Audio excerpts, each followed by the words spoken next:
High friends, welcome to all of you. मी Atul Tade sir, director and teacher of Knowlify ITI स्पर्धा परीक्षा academy Amravati. आजचा जो व्हिडिओ आहे या व्हिडिओमध्ये आपण लास्ट इयरचं जे प्रिव्हियस इयर पेपर झालेला प्रिव्हियस इयर एक्झाम झालेली आहे DVTची, ते त्या DVTचा पेपर ॲनालिसिस करणार आहे आणि एक्सपेक्टेड क्वेश्चन्स आपल्याला कोणकोणते एरियामधून येणार आहेत ते पाहणार आहे आणि एक्झाम पॅटर्न आणि बॅच रिलेटेड डिटेल्स आपण या सगळ्या व्हिडिओमध्ये पाहणार आहे. तर DVT 2022ला ॲड आली होती. त्याची ज्यांनी CBT 1 क्वालिफाय केलेली आहे आणि CBT 2ला ज्यांनी फॉर्म भरला असेल ते आता हे एक्झाम देऊ शकतात. याच्यामध्ये एक्झाम पॅटर्न कसं आहे सगळ्या विद्यार्थ्यांना माहीत असेल, पण ज्या विद्यार्थ्यांना माहीत नसेल त्यांना सांगतो. पोस्ट आहे शिल्पनिदेशक, क्राफ्ट इन्स्ट्रक्टर. जे याचा जो सिलेबस आहे तो आहे ट्रेड रिलेटेड, म्हणजे ज्या समजा तुम्ही फ्रॉम इलेक्ट्रिशियनमधून भरला असेल तर इलेक्ट्रिशियनचा सिलेबस आणि वायरमॅनमधून भरला असेल तर वायरमॅनचा. आता ऑलमोस्ट इलेक्ट्रिशियन वायरमॅनचा सिलेबस सारखाच आहे, पण तिकडे फिटर टर्नर मशीन जे काही अलाइन ट्रेड म्हणजे दुसरे ट्रेड असते त्यांना त्यांच्यानुसार जे आहे ट्रेड टेस्ट राहणार आहे. त्याच्यानंतर आहे लँग्वेज माध्यम जे दिलेलं आहे मराठी व इंग्रजी, म्हणजे क्वेश्चन जे आहे ते दोन्ही लँग्वेजमध्ये राहतील. एकूण प्रश्न संख्या दिलेली आहे आपल्याला 40. एका प्रश्नासाठी 2 गुण आहे, असे 80 मार्क्सचा हा टोटल पेपर असेल. आणि याच्यासाठी कालावधी जो दिलेला आहे आपल्याला तो आहे 45 मिनिटे. लास्ट टाईम जो पेपर झाला होता 2015मध्ये त्याच्यामध्ये 60 मिनिटाचा कालावधी दिला होता. आता याच्या वेळेस 15 मिनिटं थोडं कमी केल्या गेलेल्या आहे. आणि जो परीक्षेचं स्वरूप दिलेलं आहे यांनी ऑब्जेक्टिव्ह टाईप पेपर असेल, कम्प्युटर बेस्ड टेस्ट होणार आपली CBT 2 ज्याला म्हणतो आहे आपण. आणि यांनी सिलेबसमध्ये दिलेलं आहे syllabus for the relevant trade existed on directed general of training, म्हणजे DGTने जो सिलेबस ठरवून दिलेला आहे इलेक्ट्रिशियन वायरमन टर्नर फिटर मशीनसाठी, तर त्या सिलेबसवर आपल्याला क्वेश्चन्स राहतील. दुसरी गोष्ट आहे की औद्योगिक प्रशिक्षण संस्थांमध्ये देण्यात येणारे प्रशिक्षण हे अद्ययावत तंत्रज्ञानावर आधारित असल्याने व तंत्रज्ञान काळानुरूप बदलत असल्याने संबंधित व्यवसाय अभ्यासक्रमांच्या व्यावसायिक चाचणीमध्ये इंडस्ट्री 4.0 ॲडव्हान्स मॉड्यूल व अद्ययावत तंत्रज्ञानावर आधारित प्रश्नांचा अंतर्भाव असेल. आता हे काय मॅटर आहे तर हे यांचं सिम्पल असं आहे की ITIला जे आपण शिकतो ते कंपनी रिलेटेड असते, इंडस्ट्री रिलेटेड असते, अगदी बरोबर आहे. आणि तिथेच आपल्याला अप्लिकेशन बेस्ड क्वेश्चन्स विचारल्या जातील असं यांनी विचारलेलं आहे. एखादा अप्लिकेशन बेस्ड किंवा प्रॅक्टिकल बेस्ड क्वेश्चनसुद्धा इथे विचारल्या जाईल होऊ शकते मेंटेनन्सच्या बाबतीत. आणि तेच लास्ट टाईमसुद्धा यांनी असंच केलेलं आहे. लास्ट टाईम जेव्हा पेपर झाला होता CBT त्याच्यामध्येही जवळपास क्वेश्चन जे होते ते प्रॅक्टिकल बेस होते किंवा अप्लिकेशन बेस होते. तर हे झालं. त्याच्यानंतर काही मुलांचा हे होता एक प्रश्न की सर आम्ही इलेक्ट्रिशियन आणि वायरमन 2 ट्रेडसाठी अप्लिकेबल आहे, तर दोघांसाठी पेपर एकच होईल की अलग अलग होणार. तर दोघांसाठी पेपर 2 ट्रेडसाठी तुम्ही क्वालिफाय आहे तर तुम्हाला 2 ट्रेडच्या 2 व्यावसायिक चाचण्या जे प्रॅक्टिकल आपल्या जे एक्झाम टेस्ट आहे ते तुम्हाला 2 द्यावे लागतील. इथे दिलेलं आहे ज्या उमेदवारांनी 2 किंवा त्यापेक्षा अधिक व्यवसायातील पदाकरिता अर्ज केला असेल, 2 किंवा 2पेक्षा जास्त असेल, अशा उमेदवारांनी त्या पदाकरिता असलेली व्यावसायिक चाचणी देणे आवश्यक राहील. त्या पदाकरिता असलेली व्यावसायिक चाचणी देणे आवश्यक राहील. उमेदवार संबंधित पदाच्या व्यावसायिक चाचणीकरिता अनुपस्थित राहिल्यास त्या पदाच्या निवड प्रक्रियेकरिता उमेदवाराच्या नावाचा विचार केला जाणार नाही. तर हे झालं इथे. बाकी नंतर मग यांनी एक पॉईंट दिलेला आहे व्यावसायिक चाचणीची आन्सर की संकेतस्थळावर प्रसिद्ध करण्यात येईल. सामायिक परीक्षा व व्यावसायिक चाचणीमधील प्रश्नांसंदर्भात उमेदवारास आक्षेप असल्यास उमेदवार प्रति प्रश्न 200 रुपये इतके आक्षेप हाताळणी शुल्क ऑब्जेक्शन हँडलिंग फीज.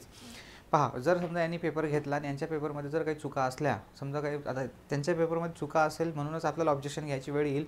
सगळं जर बरोबर असेल ऑब्व्हियसली ऑब्जेक्शन घ्यायची काही वेळच येणार नाही आहे.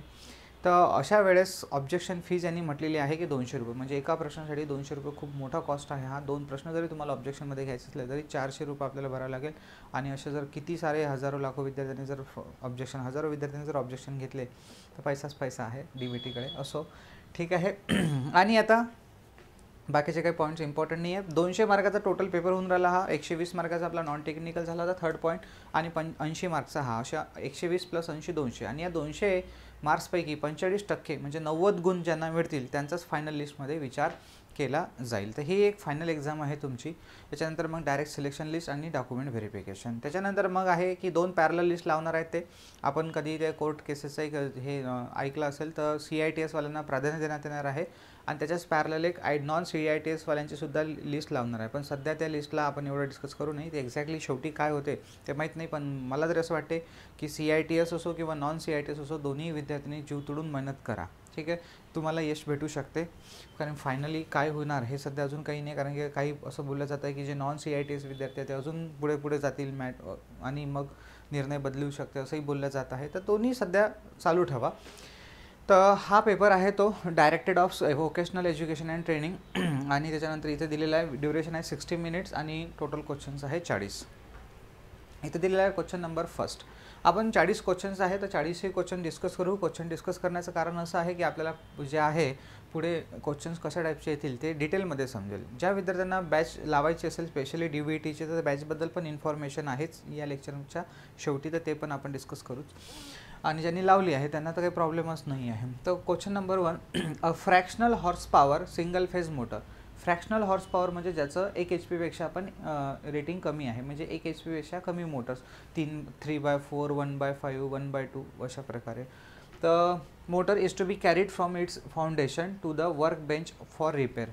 Carried from its foundation to the work bench for repair. तर एक मशीन आहे जिला फाउंडेशनपासून आपल्याला वर्क बेंचवर, जिथं आपण काम करतो त्याला म्हणतो आपण वर्क बेंच, ITमध्ये पाहिले असेल तुम्ही, तिथे आपल्याला घ्यायची आहे त्या मोटरला फॉर रिपेअरसाठी.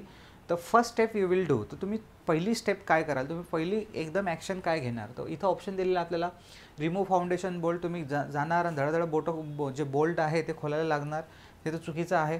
रिमोट टर्मिनल कनेक्शन, हे टर्मिनल म्हणजे तुम्ही स्विच ऑफ बंद करा, मोटरचा सप्लाय बंद करायचं राहणार आणि डायरेक्ट वायर खोलायला लागाल, शॉक लागू शकते, हे चुकीचंच आहे. रिमूव्ह फ्यूज काढून टाकणार म्हणजे मोटरला बंद नाही करणार, डायरेक्ट चालू मोटरमध्ये, किंवा मग मोटर बंद असेल तर ठीक आहे, तरी त्याचं स्विच जे आहे आपल्याला आता ऑप्शन्स वाचावं लागेल. रिमूव्ह फ्यूजेस एका टाईपनं बरोबर आहे, पण पहिले चौथा ऑप्शन वाचू आपण, काय म्हणते आता, स्विच ऑफ द मोटर. तर अगदी बरोबर आहे. सगळ्यात आधी आपण करू मोटरला स्विच ऑफ, त्याच्यानंतर मग आपण फ्यूज काढू, त्याच्यानंतर मग आपण वायर काढू, त्याच्यानंतर मग आपण त्याचं फाउंडेशन बोल्ट खोलू. तर हे सगळे जे आहे स्टेप आपल्याला फॉलो करावे लागतील. त्याच्यामुळे इथे जे आन्सर राहणार ते राहणार ऑप्शन डी. तर आयोगाने सुद्धा याचा आन्सर ऑप्शन डी दिलेला आहे. नेक्स्ट क्वेश्चन आहे आपल्याकडे 2 नंबरचा. If you observe a person receiving an electric shock, first step you will ensure to. तर तुम्हाला असं आढळलं की एका व्यक्तीला शॉक लागत आहे, लाईव्ह शॉक लागत आहे, तर तुम्ही फर्स्ट स्टेप काय कराल. तर इथं ऑप्शन दिलेला आहे switch off the supply that is far away. तुम्ही स्विच ऑफ करणार सप्लाय पण जो फार दूर आहे. आता मला सांगा, जो सप्लाय दूर आहे त्याला जाऊन तुम्ही स्विच ऑफ करणार, तेवढ्या वेळा तर त्याचा सत्यानाश होऊन जाणार, तो व्यक्ती तर वरतं पोहोचलेला असेल, तुम्ही तिथं पोहोचेपर्यंत तो वरतं पोहोचलेला असेल, तर हे तर मला वाटते बरोबर नाही आहे. Move the person with the bare hand, sorry इथं म्हटलेलं आहे move the person with bare hand, म्हणजे ज्या व्यक्तीला शॉक लागत आहे त्याच्याजवळ जाणार आपण आणि त्याला हातानं ओढणार, मूव करणार. ठीक आहे, तर हे चुकीचं आहे. तोही चिपकला, आपणही चिपकून जाणार त्याच्यासोबत, म्हणजे आपलाही उंबट स्वा होऊन जाणार, तर हे बरोबर नाही आहे. त्याच्यानंतर आहे push or pull the victim, म्हणजे व्हिक्टिम जो ज्याला शॉक लागत आहे त्याला पुश करायचा आहे किंवा पुल करायचा, लोटायचा आहे किंवा ओढायचा आहे. Away from the point of the conduct of live equipment, जिथं त्याला लाईव्ह इक्विपमेंटला जिथं तो ज्याला शॉक लागलेला असेल तिथून त्याला पुश किंवा पुल करायचा आहे व्हिक्टिमला, without causing serious injury to the victim. Okay, व्हिक्टिमला कोणतीही इंजुरी झाली नाही पाहिजे. पण एक गोष्ट आहे इथं, युजिंग अ रबर ग्लोव्ज, आपल्याला रबर ग्लोव्ज हातामध्ये घालूनच त्याला ओढायचं आहे किंवा लोटायचं आहे. ठीक आहे, आणि लोटताना समोर जर गड्डा असेल एखादा, त्या गड्ड्यात नाही लोटायचं त्याला, विचारायला त्या शॉकपेक्षा नाही तर तुम्ही गड्ड्यात लोटल्यानंच जास्त मार बसेल. तर हेही नाही करायचं किंवा एखादी मशीन असेल तर आजूबाजूला जातात लोटायचंच आहे म्हटलं, कसंही लोटलं तर नाही पाहिजे. त्यांनी दिलेला साप इथं विदाऊट कॉजिंग सिरियस इंजुरी, त्याला कोणतीही इंजुरी नाही, सिरियस इंजुरी नाही झाली पाहिजे, हातपाय तुटला नाही पाहिजे त्याचा एखाद्याचा. आणि लुजन इट्स क्लोथ, तर हे मूर्खपणाच आहे. आपण गेलो आणि त्याचे कपडे काढायला लागलो लगेच, तर ते पहिले तर दूर करावं लागेल त्याला. त्याच्यामुळे याचं आन्सर जे आहे ते सिम्पल आहे एकदम. तुम्ही क्वेश्चन जर पाहिला तर मागचाही क्वेश्चन पहा, हाही क्वेश्चन पहा, एक आहे शेवटी आपल्या थेरीमधलंच. ओके, सगळं थेरीमध्येच येते हे, पण प्रॅक्टिकलवर आहे, म्हणजे तुम्ही जर इंडस्ट्रीजमध्ये गेले तर तुम्हाला याचं काम पडेल. त्याच्यानंतर आहे 3rd नंबरचा question. If a person after electrocution has received burn and injury in the chest, म्हणजे एखाद्या आफ्टर इलेक्ट्रोक्युशन पर्सन, एक व्यक्ती आहे ज्याला इलेक्ट्रोक्युशन म्हणजे शॉक लागलेला आहे, आणि शॉक लागलेला आहे तर त्याच्या चेस्टवर बर्न आणि इंजुरी, थोडंसं जळलेलं आहे आणि इजासुद्धा झालेली आहे, जखम झालेली आहे, injury in the chest. Then the following method of the resuscitation is employed. तर हे जे रिसेशिएशन आहे एम्प्लॉयड, हे काय आहे मॅटर, तर म्हणजे रेस्पिरेशन मेथड. तुम्ही रेस्पिरेशन मेथड कोणती वापराल, mouth to mouth method of the resuscitation, Schafer's method, Nelson's method आणि Schafer's and Nelson's method simultaneously, म्हणजे तुम्ही फक्त शेपरची मेथड वापरणार, नेसलची मेथड वापरणार, की शेपर्स अँड नेल्सन्स दोन्ही मेथड सोबतच वापरणार सायमल्टेनियसली, म्हणजे सोबतच, की तुम्ही mouth to mouth methods of हे वापरणार रेस्पिरेशन. तर इथे जे आहे राईट आन्सर ते दिलेलं आहे, म्हणजे राईट आन्सर कोणतं राहणार, तर ऑप्शन ए दिलेला आहे आयोगाने, आणि एच बरोबर आहे, माउथ टू माउथ. कारण की का सर, आपण जर त्याला शेपर्स आणि नेल्सन्स मेथड वापरू त्याच्यामध्ये काय होईल, त्याला झोपावं लागते पाठीवर किंवा मग पोटावर, ठीक आहे, अशा प्रकारे छातीवर किंवा पाठीवर त्याला झोपावं लागेल. तर मग त्याच्यामुळे काय होईल की त्याचं शेवटी सारखंच आहे, त्याला पोटावर झोपवलं तर आपल्याला पाठीवर दाब द्यावा लागेल, म्हणजे इजा होणारच आहे. त्याला इजा झाली आहे चेस्टवर आणि तुम्ही जर त्याला पाठीवर झोपवलं तर चेस्टच्या खाली थोडासा दाब द्यायचा आपल्याला, तर तेही प्रॉब्लेमॅटिकच आहे. त्याच्यामुळे मग आपल्याला बेस्ट मेथड आहे माउथ टू माउथ, आणि दोन्ही मेथड सोबत वापरू शकत नाही. त्याच्यामुळे इथं जे राईट आन्सर आहे ते आहे ऑप्शन ए. त्याच्यानंतर आहे 4th नंबरचा question, the symbol of indicating the DC type of measuring instrument. तर DC टाईप ऑफ इन्स्ट्रुमेंटचा सिम्बॉल कोणता आहे तर माहीत आहे आपल्याला D नंबरचा. एकदम चिल्लर क्वेश्चन आहे आणि थेरॉटिकल बेस्ड क्वेश्चन्स आहे. त्याच्यानंतर आहे 5th नंबरचा question, colour of a wire use to indicate a positive terminal of DC voltage supply. DC व्होल्टेजसाठी पॉझिटिव्हसाठी रेड आणि निगेटिव्हसाठी ब्लॅक वापरतो आपण. Black, blue, red, green. किती इझी क्वेश्चनची लेवल आहे इथून आपण पाहू शकतो. त्याच्यानंतर आहे 6th नंबरचा question, how much current will flow through a 230 volt 200 watt lamp when the connected to 230 volt supply. 230 व्होल्टचा लॅम्प आहे आणि 230 व्होल्टचा सप्लायवर तो जोडलेला आहे, आणि how much current will flow, त्याच्यामधून करंट किती फ्लो होणार हे आपल्याला कॅल्क्युलेट करायचं आहे. तर करंटच कॅल्क्युलेट करायचं आहे, तर आपल्याकडे फॉर्म्युला आहे P is equal to V into I. P दिलेला आपल्याला 200 पुट करणार आपण इथं, V दिलेला आपल्याला 230 आणि गुणेला आय. तर आय बरोबर 200 भागेला 230, हे इथं भागाकार करावं लागेल आपल्याला, म्हणजे 20 भागेला 23. 20 भागेला 23 म्हणजे याचं जे आन्सर आहे ते 1च्या जवळपासच येणार आहे. मी थोडंसं कॅल्क्युलेटरमध्ये करतो आहे गुणाकार भागाकार याचा, ठीक आहे, वेळेअभावी. तर 20 भागेला 23 म्हणजे याचा आला 0.86. तर 0.86 ऑप्शनमध्ये आहे. ऑप्शन बी जे आहे ते ॲब्सोल्युटली राईट आहे. ओके, ऑप्शन बी जो आहे तो पर्याय बरोबर आहे. तर चिल्लर क्वेश्चन होता. आता एवढे चिल्लर क्वेश्चन या पेपरमध्ये नाही येणार, कारण की हे 2015ची लेवल आहे. पण तरी 2015ची लेवल आहे म्हणजे 2015 म्हणजे खूप मोठा बाबा आझमच्या जमान्याचा काळ होता असं नाही आहे. पण त्यावेळेसही या पेपरची लेवल खूप इझी होती, आणि एवढी इझी लेवल आता तरी नसणार हे डेफिनेटली कन्फर्म आहे. तर त्याच्यानंतर आहे 7 नंबरचा question, the 3 resistances R1, R2 and R3 of values 10 ohm, 20 ohm, 30 ohm respectively are connected in series. 3 resistance आहे R1, R2, R3 आणि ते सिरीजमध्ये जोडलेले आहे. I1, I2, I3 are the respective current flowing through this resistance. I1, I2, I3 म्हणजे R1 मधून I1, R2 मधून I2 अशा प्रकारे करंट फ्लो होत आहे. I is the total current of this combination. I जो आहे, I is the total current of this combination. The relationship between. तर रिलेशनशिप बिटवीन आपल्याला माहीत आहे. सिरीज सर्किटचा कॅरेक्टरिस्टिक सगळ्यांनी वाचलेच असेल आणि माहीत असेल. सिरीज सर्किटची प्रॉपर्टी आहे की सिरीज सर्किटमध्ये करंटची किंमत सारखी असते. जेवढा टोटल करंट असतो तेवढाच करंट प्रत्येक रेजिस्टन्समधून वाहतो. त्याच्यामुळे इथे जो आय राहणार म्हणजे जो मेन करंट राहणार टोटल करंट तोच equal to I1 equal to I2 equal to I3 अशा प्रकारे राहणार. हे स्टेटमेंट बरोबर आहे सिरीज सर्किटसाठी. आता हे जो पर्याय आहे म्हणजे हे जे स्टेटमेंट आहे हे ऑप्शनमध्ये नाही आहे. पहा तुम्ही, इथं प्लस आहे, इथं मायनस आहे, इथं प्लस मायनस आहे, इथं मायनस प्लस आहे. तर इथं जे आहे ऑप्शन चुकवलेले आहे आयोगाने. मी तर चुकवलेलेच म्हणेल, कारण की एवढं तर नाही आहे की एकदम चुकून जातील, कारण की पेपर काढणारा आहे, पेपर चेक करणारा आहे. तर असं कशी काय मिस्टेक होऊ शकते. ठीक आहे, तर मला तर पॉसिबल नाही आहे, पण वाटत की होणं आमच्या अकॅडमीच्या एकानं झाली तर चला ठीक आहे बा, एकच पर्सन काढते पेपर, एकच चेक करते. इथं यांची टीम असेल आणि एवढ्या टीममध्ये जर हा क्वेश्चन एक असं साधं ॲन्सर चुकत असेल तर ते तर नवलाची गोष्ट आहे. असो, ठीक आहे, त्याचा पर्याय कोणताच बरोबर नाही आहे. त्यातला पर्याय आहे हा आय बरोबर I1 equal to I2 equal to I3.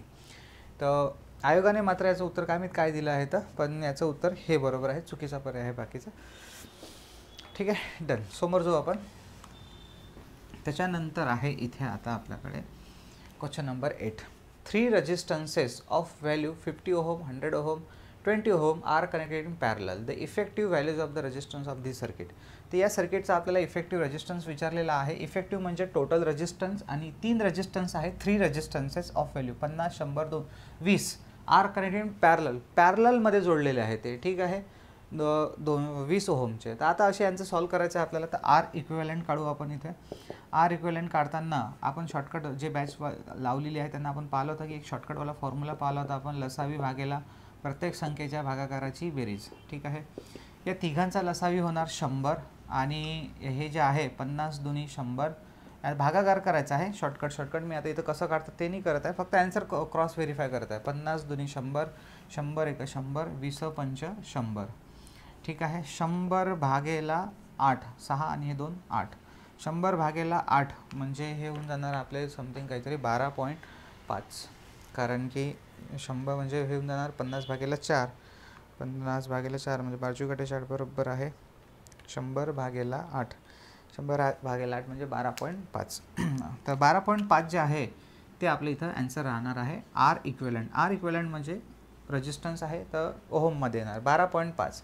आता हे जे 12.5 आहे हे ऑप्शनमध्ये नाही आहे. ठीक आहे. इथं दिलेलं आहे 2.58, 2.85, 35 आणि 53. आयोगाने मला वाटतं याचा ॲन्सर दिलेला आहे 2.85, पण तेही पॉसिबल नाही आहे. इथं 12.5 पाहिजे. तर हा सुद्धा एक क्वेश्चन चुकीचा आहे. याला मी रेट करून ठेवलो आहे इथं मार्किंगसाठी, की जे 2 क्वेश्चन्स आहे ते चुकीचे आहे. आता असेच जर 2 क्वेश्चन आताही चुकीचे निघाले सपोज, तर मग 200 एका क्वेश्चनसाठी तर 200 400 400 रुपये तर आपल्याला ऑब्जेक्शनसाठीच लागतील. असो, तर अशा मिस्टेक नको व्हायला पाहिजे. ठीक आहे पेपरकडून, पण आता काय माहीत काय होते ते या पेपरमध्ये, पण होतात. ठीक आहे.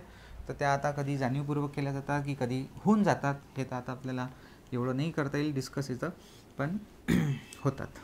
ठीक आहे. कधी मग चलो, तर क्वेश्चन नंबर 8 झाला. त्याच्यानंतर आपण क्वेश्चन नंबर 9वर डिस्कस करू. आपल्याला 40 क्वेश्चन्स पाहायचे आहे. पटापट क्वेश्चन पाहू आपण. सोपे आहेत हे. Which of the following material will have highest resistance? पुढीलपैकी सर्वात हायेस्ट रेजिस्टन्स कोणाचा आहे? Steel, nichrome, copper, aluminium. Obviously नायक्रोमचा जो रेजिस्टन्स आहे तो सर्वात जास्त आहे. नेक्स्ट क्वेश्चन आहे आपल्याकडे 10 नंबरचा. The magnetic lines in a bar magnet originate. खूप सोपे क्वेश्चन्स विचारलेले आहे, की थेरीवरच क्वेश्चन आहे हा, की जे बार मॅग्नेट असते त्याचं चुंबकीय क्षेत्र कसं वाहते, मॅग्नेटिक फील्ड. तर सगळ्यांना माहीत आहे north pole to south pole. The north pole and enter to the south pole. North pole and enter to the south pole. अगदी बरोबर आहे. पहिलाच पर्याय बरोबर. साऊथ टू नॉर्थ आणि सेंटर टू सेंटर हे तर पॉसिबलच नाही आहे. तर पहिला पर्याय बरोबर आहे, नॉर्थ पोलकडून साऊथ पोलकडे. 11 नंबरचा क्वेश्चन म्हणतो आपल्याला, in case of a electrolyte preparation for secondary battery acid is added when the specific gravity of electrolyte is below. तर बॅटरीची स्पेसिफिक ग्रॅव्हिटी किती खाली आली असता, कोणत्या नंबरच्या खाली आली असता आपण त्याच्यामध्ये ॲसिड टाकलं पाहिजे. Electrolyte preparation for the secondary battery. तर ॲसिड इज ॲडेड, ॲसिड त्याच्यामध्ये ॲड केलं जाते. 2150, 2510 आणि 1250 आणि 1520. राईट ऑप्शन आहे 1250. आयोगाने सुद्धा 1250 दिलेला आहे, तर ते राईट आन्सर आहे. नेक्स्ट क्वेश्चन आहे आपल्याकडे 12 नंबरचा. The flatness of the surface is check by. Surface आहे समजा एखाद्या टेबलचा असेल, एखाद्या जॉबचा असेल, आणि त्याचा सर्फेस जर आपल्याला चेक करायचं असेल तर आपण कोणतं टूल यूज करू? फाईल आहे, ट्रायस्क्वेअर आहे, सेंटर पंच आहे, त्यानंतर ऑड लेग कॅलिपर आहे. तर ऑब्वियसली आपण ट्रायस्क्वेअरचा वापर करणार, कारण की ट्रायस्क्वेअर म्हणजे तो गुन्हा यलवाला, याने आपल्याला सर्फेसबद्दल इन्फॉर्मेशन मिळून जाणार. सर्फेस ठेवला की तो 90 डिग्रीमध्ये राहतो आणि मग तो किती काही गॅप वगैरे आहे का, तिरपा झाला काय, तिथून आपल्याला कळते. त्याच्यानंतर आहे आपला 13 नंबरचा क्वेश्चन. हा पाठांतरावरचा क्वेश्चन आहे. For cutting the soft material such as a bronze, brass, soft steel, hacksaw blade of a रिकामी जागा पिच इज यूज. तर इथं जे आहे आपल्याला सॉफ्ट मटेरियल कट करायचे आहे. जसं ब्रॉन्झ आहे, ब्रास आहे, सगळे सॉफ्ट स्टील आहे, सगळे सॉफ्ट मटेरियल म्हणजे कापायला खूप सोपे जातील. आणि अशा केसमध्ये जे आपण हॅकसॉ ब्लेड यूज करू त्याचा जो पिच आहे तो यांनी इथे म्हणजे दात्यांमधलं अंतर जे आहे ते इथं विचारलेलं आहे. तर हा एक म्हणजे टूल्सवर क्वेश्चन विचारलेला आहे, म्हणून सांगतो आहे की टूल्ससुद्धा प्रिपेअर करून जाल. ठीक आहे. म्हणजे DVTच्या एक्झामला जाल तर कसं मी माझ्या थेरी बॅचमध्ये टूल नाही शिकवलेले आहे, पण ज्यांनी आपल्याकडे थेरी बॅच लावलेली असेल DVTसाठी किंवा अदर एक्झामसाठी तर त्यांनी जे आहे कंबाईनच बॅच आहे इंटिग्रेटेड, सगळ्यांना माहीतच आहे. तर तुम्ही फक्त टूल नाही शिकवला त्याच्यामधला तर टूल वाचून घ्या. तर याचं जे आन्सर आहे ते आहे 1.8 mm. ते जे तुम्हाला थोडंसं रट्टा मारावं लागेल 1.8 mm.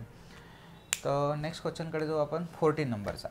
The tool. आता टूलवर दुसरा क्वेश्चन आहे हा. ठीक आहे. टूलवर दुसरा क्वेश्चन म्हणजे खूप मोठी गोष्ट आहे. द टूल यूज टू 40 क्वेश्चनमध्ये टूलवर ते 2-2 क्वेश्चन विचारून आलेले आहे, म्हणजे प्रॅक्टिकल बेसवर त्यांचा फोकस जास्त आहे. The tool use to mark a parallel line with a reference to a datum edge is.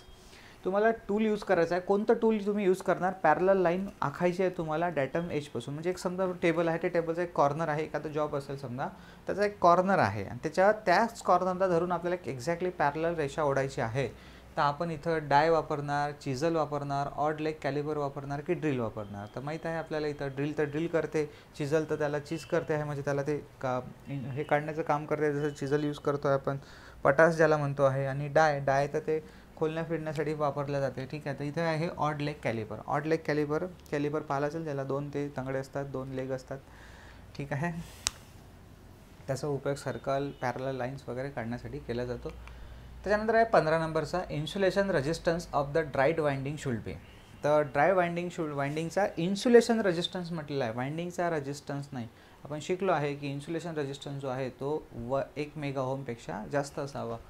तर मोर दॅन 100 शक्यच नाही आहे, मोर दॅन 500, लेस दॅन 100 आणि मोर दॅन 1 मेगा ओहम. तर ऑब्वियसली 1 मेगा ओमपेक्षा जास्त असला पाहिजे, मोर दॅन 1 मेगा ओहम, म्हणजे ऑप्शन डी जे आहे ते राईट आहे.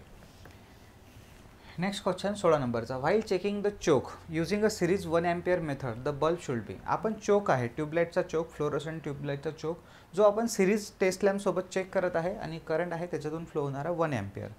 द बल्ब शुड बी, तर बल्बचं काय राहणार, रिकामी जागा. द ग्लो अँड डिम, म्हणजे लागेल पण डिम लागेल. ग्लो होणार पण खूप ब्राईट आहे, ग्लो अँड ब्राईट म्हणजे खूप फुल लागेल. नॉट ग्लोच होणार नाही. आणि फ्लिकर म्हणजे तो फ्लिक करत राहणार, म्हणजे जसं स्टार्टर कसं फ्लिक करते तसं टाईपचा.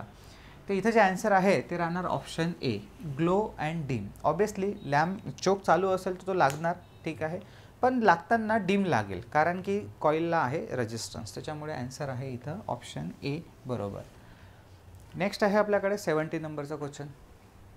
17 नंबरचा क्वेश्चन म्हणतो आपल्याला, the direction of rotation of ceiling fan should be direction of looking from the ground. किती इझी आणि पांचट क्वेश्चन विचारलेला आहे की फॅनची डायरेक्शन काय असेल, ठीक आहे. रोज ज्या फॅनखाली आपण झोपतो, बसतो, ठीक आहे, त्याला रोज पाहतो आहे. आता तुम्ही तुमच्यातलेही समजा, स्वतःच एकदा आठवून घ्या की कोणती डायरेक्शन असते, अँटी क्लॉकवाईज असते की क्लॉकवाईज असते. तर एकदा तुम्ही स्वतः आठवा, मग मी आन्सर तुम्हाला सांगतोच आहे. तर initially clockwise, then anti clockwise पॉसिबलच नाही. पहिले सरका फिरेल, देन उलटा फिरेल. कधी पाहिला का फॅन कधी सरका उलटा होईल म्हणून? ना उलट्याचा सरका होईल ना सरक्याचा उलटा होईल तो, ठीक आहे. एक तर सरकाच फिरेल ना तर उलटाच फिरेल. क्लॉकवाईज आणि अँटी क्लॉकवाईज खालून, ठीक आहे, खालून पाहायचं आहे, दिला यांनी, ठीक आहे. तर खालून जर आपण फॅनला पाहिला तर तो अँटी क्लॉकवाईज डायरेक्शननं फिरेल. तर आन्सर जे आहे ते आहे डी. ओके. त्याच्यानंतर आहे 18 नंबरचा question, for skinning the cable insulation the proper tool to be use. टूलवर तिसरा क्वेश्चन आहे, ठीक आहे, तिसरा की चौथा क्वेश्चन आहे की आपल्याला केबलवरचं इन्सुलेशन काढायचं आहे, ठीक आहे. केबल इन्सुलेशन म्हणजे खूप मोठ्या केबलवरचं नाही, छोट्याशा केबल असेल त्याच्यावरचं आपल्याला इन्सुलेशन काढायचं. तर आपण कोणतं टूल यूज करू, प्लायर करू, कटर यूज करू, सीझर यूज करू की स्ट्रिपर. क्वेश्चन थोडासा कन्फ्युजिंग आहे. केबल म्हटलेलं आहे यांनी, केबल म्हटल्यावर असं वाटते आपल्याला खूप मोठा आहे बा, मग आपण इथं कटर वगैरे यूज करू, असं काही नाही. कटरचं कट करेल त्याला. तर इथं जे आन्सर आहे ते आहे स्ट्रिपर, वायर स्ट्रिपरचा यूज करू आपण इन्सुलेशन काढण्यासाठी. तर हे टूलवर वगैरे सगळं होऊन जाते आपलं. टूलला वाचायचं आहे फक्त तुम्हाला एकदा चांगलं, कोणत्या टूलचा उपयोग कशासाठी केला जात होता. 19 नंबरचा क्वेश्चन आहे, for wiring up 1.5 ton air conditioner, म्हणजे AC आहे 1.5 टनचा. The socket required shall have the current rating. जवळपास 1 टन म्हणजे 1000 ते 1100 वॅट होते, ठीक आहे. जवळपास 1600-1700 वॅट होणार, आणि हे पॉवर सर्किटमध्येच येईल एवढं सारं वॅटेज.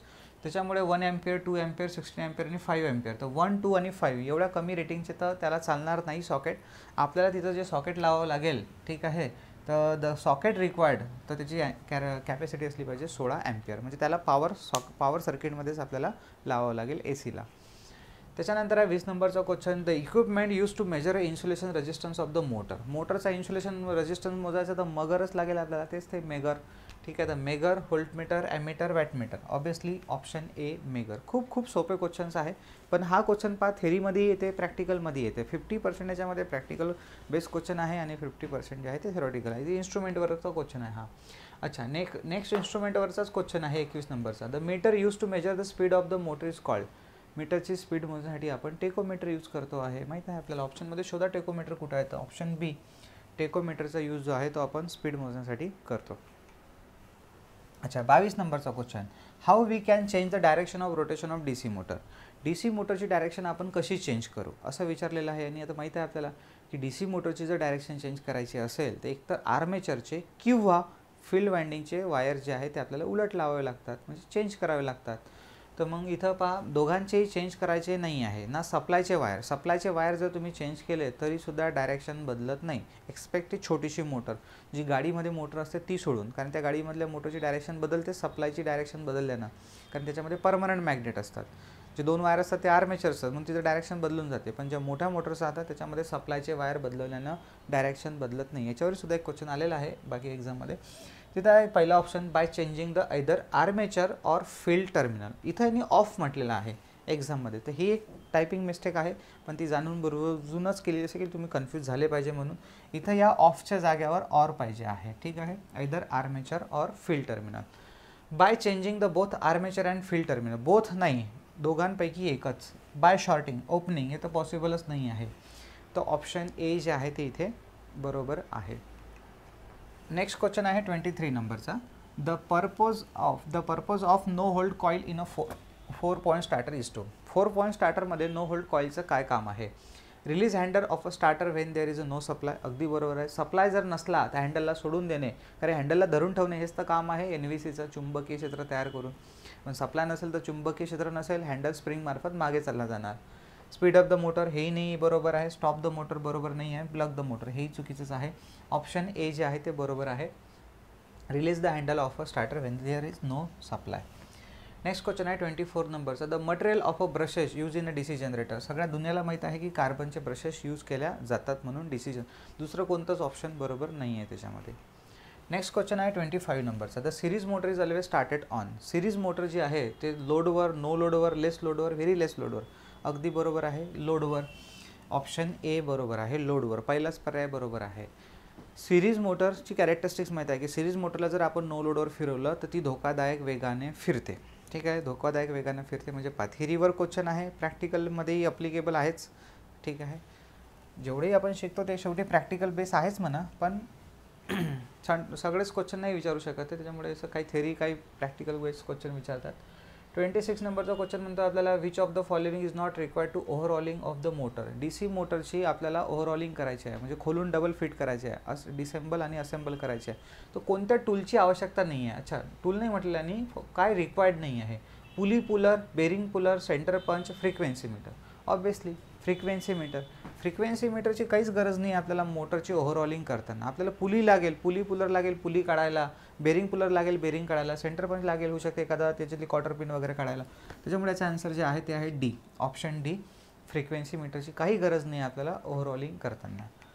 त्याच्यानंतर आहे 27 number. In case of a DC motor the overload relay setting should be times the rated current of the motor. तर हा क्वेश्चन एक तुम्हाला माहीत पाहिजे की जे आपण DC मोटरसाठी जो रिले लावतो त्याचं करंट सेटिंग कसं असते. ठीक आहे, रेटेड करंटच्या, तर ते असते 1.5, 0.2, 5.1, 1.5. ऑप्शन सी बरोबर आहे, 1.5. पाठांतरावरचा क्वेश्चन आहे, थेरॉटिकल बेस आहे. 28 नंबर. पण प्रॅक्टिकलमध्ये ॲप्लिकेशनच आहे त्या क्वेश्चनचं. We can change the direction of rotation of 3 phase squirrel cage induction motor by. 3 phase induction मोटरची डायरेक्शन कशी बदलते माहीत आहे, आपण शिकलो आहे थेरी लेक्चर्समध्ये. तर 2-3 फेजपैकी कोणत्याही 2 फेजची डायरेक्शन बदलवल्याने नाही, बरोबर. तिन्ही फेजची नाही. इंटरचेंजिंग ऑल फेज चुकीचं आहे. इंटरचेंजिंग एनी 2 फेज अगदी बरोबर आहे. बाय शॉर्टिंग आणि बाय शॉर्टिंग पॉसिबलच नाही आहे. ऑप्शन बी राईट पर्याय आहे. नेक्स्ट आहे 29 नंबरचा. The overload relay setting that is overload current should be about times the HP rating of the motor. इथं म्हटलेलं आहे HP. लास्ट क्वेश्चन जो होतं त्याच्यामध्ये रेटेड करंट म्हटलं होतं, इथे HP म्हटलं होतं. याचा एक जनरल फॉर्म्युला आहे की जेवढे HP असेल त्याच्या 1.5 टाइम्सच त्याचा जो आहे ओव्हरलोड करंट असतो. ठीक आहे, ओव्हरलोड रिले सेटिंग असते, तर म्हणून मग 1.5, 1.2, 1.9, 1.5 ऑप्शन आहे डी नंबर. सेम आन्सर आहे 1.5. आयोगाने सुद्धा हे सगळे आन्सर दिलेले आहे. जिथं चूक आहे तिथं मी सांगितलंच तुम्हाला. आन्सर 1.5 बरोबर आहे. 30 नंबरचा क्वेश्चन आहे. While running in delta mode each winding of a 3 phase squirrel cage induction motor receive रिकामी जागा supply if the operation voltage is 440 volt. 3 phase induction motor आहे जी डेल्टामध्ये चालू आहे 3 फेज सप्लायवर, आणि तिला 3 फेज व्होल्टेज आहे 440. आता तुम्हाला माहीत आहे आपण याला म्हणतो 3 फेज 440 व्होल्ट, पण ॲक्च्युली हे 2 फेज व्होल्टेज आहे. आणि जेव्हा मोटर असो किंवा ट्रान्सफॉर्मर असो तो जेव्हा डेल्टा मोडमध्ये काम करतो तेव्हा जेवढं लाईन व्होल्टेज असते तेवढंच फेज व्होल्टेज असते, म्हणजे आतमध्ये वाइंडिंगलाही तेवढंच व्होल्टेज मिळते. त्याच्यामुळे 440 भागेला √3 बरोबरच नाही. ऑप्शन सी बरोबर आहे, 440 जेवढं आहे तेवढंच मिळणार. नेक्स्ट क्वेश्चन आहे 31 नंबरचा. While starting the slip ring induction motor on a rotor resistance starter following statement is true. Practical थेरीमध्ये येते हे आणि परत प्रॅक्टिकलमध्ये येते. समजा तुम्ही इंडस्ट्रीजमध्ये गेले आणि तुम्हाला स्लिप रिंग इंडक्शन मोटर चालू करायला लावली. स्लिप रिंग इंडक्शन मोटरलाच आपण वाऊंड मोटर म्हणतो. तर ते स्लिप रिंग इंडक्शन मोटरला जो रोटर रेजिस्टन्स लावलेला असतो, रोटर रेजिस्टन्स स्टार्टर, त्याचा जो नॉब आहे ना तो तुम्हाला हाय रेजिस्टन्सवर ठेवावा लागतो. का ठेवावा लागतो, का नाही आणि काय होते, हे सगळं आपण आपल्या थेरी लेक्चर्समध्ये एकदा शिकलेलो आहोत. कारण की आपल्याला स्लिप रिंग इंडक्शन मोटरकडून जास्त टॉर्क पाहिजे आहे आणि जास्त टॉर्क जर लागत असेल तर आपल्याला जास्त रोटर रेजिस्टन्स, म्हणून मग इथे हाय व्हॅल्यूला ठेवणार. तर resistance is change from low to value चुकीचं आहे. Resistance change from high to low value अगदी बरोबर आहे, option B. Resistance change from medium हे चुकीचं आहे, मीडियम चुकीचंच आहे, ऑप्शन बी अगदी बरोबर आहे. ज्याची व्हॅल्यू जी आहे आपण चेंज करणार high to low value. Next question आहे आपल्याकडे 32 नंबरचा. The resistance of a starting winding, the resistance of a starting winding in case of a single phase induction motor is of that running winding, that of running winding. Running वाइंडिंगच्या तुलनेमध्ये starting वाइंडिंगचा resistance कसा असतो थेरीमध्ये पाहिलेलं आहे आपण, सगळं झालेलं आहे, आपण त्याचे ट्रिक्सही बनवलेले आहे. Induction start, okay, resistance start, बरोबर. रेजिस्टन्स स्टार्ट म्हटल्याबरोबर स्टार्टिंग वाइंडिंगचा रेजिस्टन्स जास्त, इंडक्टन्स कमी असं डोक्यामध्ये आलं पाहिजे. आणि त्याच्या उलट असते रनिंग वाइंडिंगचा रेजिस्टन्स कमी, इंडक्टन्स जास्त. तर स्टार्टिंग वाइंडिंगचा जो आहे रेजिस्टन्स जास्त असतो, त्याच्यामुळे इथे ऑप्शन आहे बी हाय. त्याच्यानंतर आहे 33 नंबरचा question. The function of centrifugal switch in case of a single phase induction motor is to. Single phase induction मोटरवर तिसरा क्वेश्चन आहे, ठीक आहे. तर काय आहे सेंट्रीफ्युगल स्विचचं काम? स्टार्टिंग वाइंडिंगला डिस्कनेक्ट करणे, कारण की सेंट्रीफ्युगल स्विच लावलाच जातो स्टार्टिंग वाइंडिंगच्या सिरीजमध्ये. तर डिस्कनेक्ट स्टार्टिंग वाइंडिंग दिसते इथं, disconnect running winding, disconnect starting winding, both तर चुकीचंच आहे. बोथला बंद करून टाकलं तर मोटरचा रोटर फिरणार कशावर? पॉसिबलच नाही आहे. शॉर्ट करणे हेही चुकीचंच आहे. तर ॲन्सर आहे डिस्कनेक्ट स्टार्टिंग वाइंडिंग. नेक्स्ट आहे 34 नंबरचा question. Direction of rotation of single phase induction motor can be change bye. Single phase induction मोटरवर क्वेश्चन आता असं नाही राहणार. आता इथं जसं 4 क्वेश्चन एकाच चॅप्टर विचारलेले आहे असं नाही राहणार आहे. आता ते मला वाटते सगळ्याच एरियामधून कव्हर ऑफ करतील क्वेश्चन्सला. इंटरचेंजिंग द, आणि त्याच्यामध्ये 50% आणि 50-50चा चान्सेस आहेच.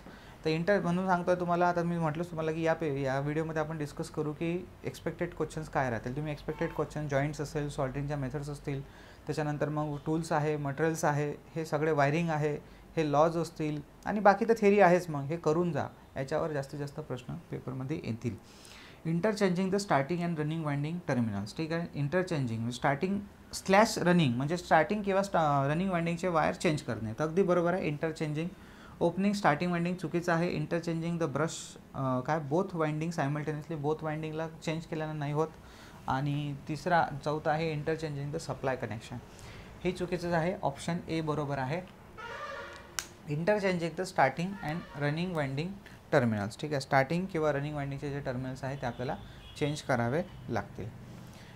नेक्स्ट क्वेश्चन आहे आपल्याकडे 35 नंबरचा. If the input AC voltage is 24 volt, the output DC of the half wave rectifier will be. तर इथं आपल्याला इनपुट व्होल्टेज दिलेलं आहे 24. तर हे जे इनपुट 24 दिलेलं ना, लक्षात ठेवजा हे RMS व्होल्टेज आहे. RMS व्होल्टेज इथे विचारलेलं आहे आपल्याला output DC of the half wave rectifier. आपण half wave rectifier, full wave rectifier शिकलेलो आहोत, तेव्हा आपण फॉर्म्युलासुद्धा पाहिलेला आहे की हाफ वेव्ह रेक्टिफायरचं जर आउटपुट व्होल्टेज काढायचं असेल तर आपण फॉर्म्युला शिकलो आहे VM/π, ठीक आहे. VM/π फुल वेव्हचा आहे 2VM/π. त्याच्यामुळे इथं VM/π. आता VM कसा काढायचा तर आपण RMS वरून काढू शकतो. आपण RMS व्हॅल्यूचा फॉर्म्युला शिकलो आहे. RMS voltage is equal to maximum voltage upon √2.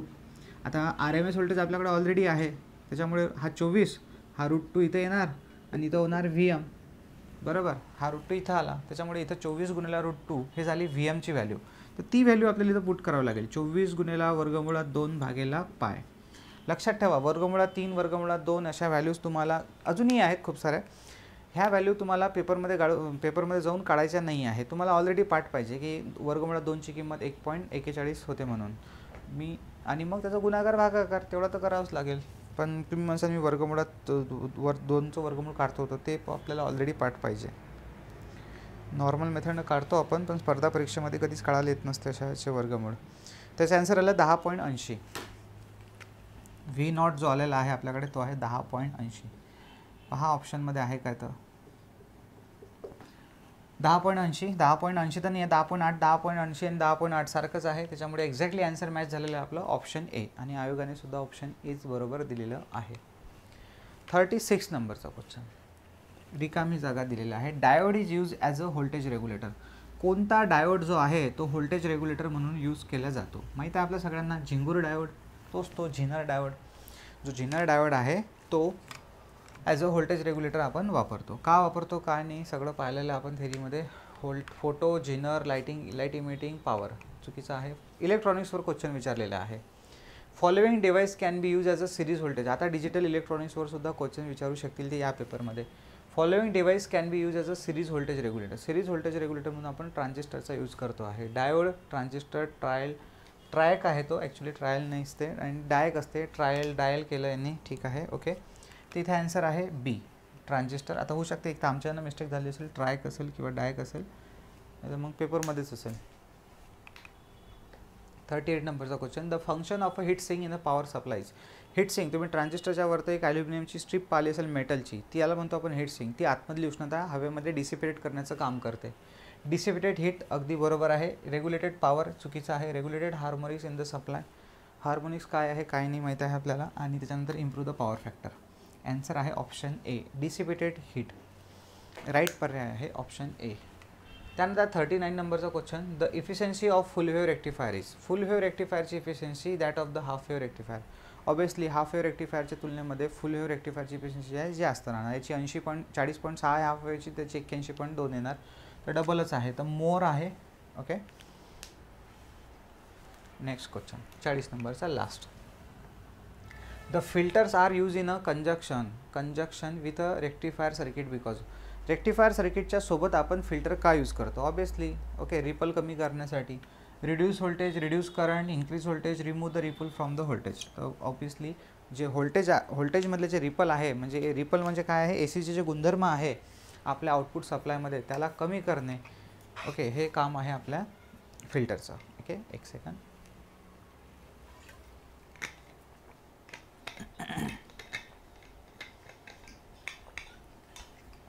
Okay, तर इथे जे आहे आपण 40 क्वेश्चन पाहिलेले आहे. तर ॲज लास्ट जर आपण एका थोडक्यात जर ॲनालिसिस केलं तर आता जो एक्सपेक्टेड DVTचा पेपर राहणार आहे काहीतरी एखाद्या महिन्यानं होऊ शकतं, 2 महिन्यानं, तर त्याच्यामध्ये मला तर वाटत नाही 1 महिन्यात होईल म्हणून, कारण की त्यांनी आधी डेटा मागून घेतला आहे. तर होऊ शकतं, पण तयारीत राहायचं आपण. 1.5-2 महिन्याच्या तयारीत तर राहाच तुम्ही, ठीक आहे. चांगली रिव्हिजन करून जा. गोल्डन ऑपॉर्च्युनिटीज आहे ही. जागाही जास्त आहे आणि खूप वर्षानंतर आली आहे. 2011 पासून. 11मध्ये फक्त एक कॉन्ट्रॅक्टची ॲड भरल्या गेली होती. 2015मध्ये जी ॲड आली होती त्याच्यामध्ये मी पण दिली होती. ते पेपर आम्ही चांगल्या मार्क्सने क्वालिफाय केलेला आहे. मेन्स पण केली होती. 40 पैकी 2च प्रश्न चुकीचे होते. तेच 2 जे या आयोगाने दिलेले होते. पण फायनल सिलेक्शन लिस्टच लागली नाही. पण आता तसं होणार नाही असं वाटत आहे आता, कारण की रिक्वायरमेंट आहे, खूप साऱ्या पोस्ट खाली आहे. तर मेहनत करा, कारण याच्यानंतर मग ॲड कधी येईल काही सांगता येणार नाही. तर आणि गोल्डन ऑपॉर्च्युनिटी तर CITSवाल्याच्या विद्यार्थ्यांसाठीच आहे. म्हणून जर बॅच लावली नसेल तर लावून घ्या, कारण की डेफिनेटली तुम्हाला एवढे जे आहे ही बॅच तुम्हाला सक्सेस देऊ शकते तुमच्या फायनल पेपरमध्ये, कारण याची खूप मदत होईल. तर हे अकॅडमी माहितीच आहे, मी 2015 पासून आहे महाराष्ट्रामध्ये. पहिली ज्या विद्यार्थ्यांना माहीत नाही आपल्या ऑनलाईन बॅचेसबद्दल, ऑफलाईन बॅचेसबद्दल, त्यांना फक्त थोडीशी इन्फॉर्मेशन देत आहे. बाकी जे आपले क्लासचे स्टुडंट आहेत त्यांना तर माहितीच आहे सगळं. तर त्या अकॅडमीचा मी डायरेक्टर अँड टीचर आहे. मी स्वतःच तुम्हाला इलेक्ट्रिशियन वायरमनची थेरी शिकवलेली आहे, पूर्ण बेसिक टू ॲडव्हान्स लेवलपर्यंत. आणि ती तुम्हाला इंटिग्रेटेड कोर्स आहे. तुम्हाला DVTसाठी येणाऱ्या ट्रान्समिशन किंवा सेंट्रल गव्हर्नमेंटच्या सर्वच एक्झामसाठी कामी पडेल, जेवढे की डिपार्टमेंट्स आहेत तेवढ्यासाठी. तर ऑनलाईन ऑफलाईन ॲडमिशन चालू आहे. ज्यांना करायचं असेल ते या नंबरवर कॉल करू शकता, ठीक आहे. फीजबद्दल इन्फॉर्मेशन वगैरे घेऊ शकता. तुम्ही एक साधा व्हॉट्सअपलासुद्धा मेसेज करू शकता, ठीक आहे. सो इथे आपण थांबू. याची ऑनलाईनची फीज मी तुम्हाला सांगून देतो आहे. तशी तर 6,500 फीज आहे, पण सध्या आम्ही वन टाईममध्ये 5,500मध्ये देत आहे, कारण की DVTच्या विद्यार्थ्यांसाठी तुम्ही वन टाईमच तुम्हाला फीज भरायची आहे, कारण याचे सगळे पार्ट्स तुमचे एकाच सोबत चालू करावे लागतील. तुम्ही जर याला इन्स्टॉलमेंटनं पे केली तर तुमचे पार्ट्स वाईज पेमेंटच्या वाईज म्हणजे तुमचे पार्ट्स चालू होतात. 2-2 हजार असे भरू शकता. तर अशी 6,000 फीज पडते. जर याचा 6 महिन्याचा थेरी कोर्स असतो कालावधी आणि 1 वर्षाचा पूर्ण MCQचा कालावधी आहे. जर याला पाहिला आपण एक ॲव्हरेज तर 400-450 रुपये महिना पडतो आपल्याला फक्त. तेवढा खर्च तुम्ही करू शकता मला तरी असं वाटते. आणि हा जो कोर्स आहे याच्यातले तुम्ही जॉईन केल्यानंतर मेन चॅप्टर आधी करून घ्या. त्याच्यानंतर मग काही चॅप्टर्स जे आहेत, तुम्ही एक्झाम जर लवकर आली तर तुम्ही पहिले मेन करून घ्या. जर एक्झाम थोडी लेट झाली तर मग तुम्ही बाकीचेही चॅप्टर करू शकता आरामात. आणि याच बॅचचा फायदा 6 महिन्याचं ड्युरेशन आहे, तर तुम्हाला फ्युचरच्या एक्झामला डेफिनेटली होईल, ठीक आहे. आणि अजून एक सांगतो आहे की आपण फक्त स्टेट गव्हर्नमेंटच्याच एक्झामवर बसू नका, सेंट्रल गव्हर्नमेंटलासुद्धा फोकस करा, ठीक आहे. सेंट्रल गव्हर्नमेंटच्या पॉलिसीज पाहता, ठीक आहे. तर ज्यांना कॉल करायचा आहे, ज्यांना करायचं तुम्हाला ऑफिसमधून, माझ्याकडून किंवा ऑफिसमधून इन्फॉर्मेशन भेटून जाणार आहे. दोन्ही नंबर आहे 9604931449 किंवा तो आहे 90969900567567. ओके, इथे थांबू आपण. हे सगळं पाहिलं आपण DVTबद्दल. तर प्रिपरेशन करत राहा, ठीक आहे. DVTचं रिव्हिजन करा, पहिले तर थेरी कंप्लीट करा, थेरीसोबतच MCQs. आणि लेवल जी आहे पेपरची ती इझी, मीडियम आणि थोडीशी हाय लेवल राहण्याची शक्यता आहे. आणि 50% थेरीवर आणि 50% थेरीमधलेच प्रॅक्टिकल बेस्ड क्वेश्चन विचारण्याची शक्यता आहे. तर हे झालं आपलं ऑल अबाउट DVTबद्दल, ठीक आहे. So thank you.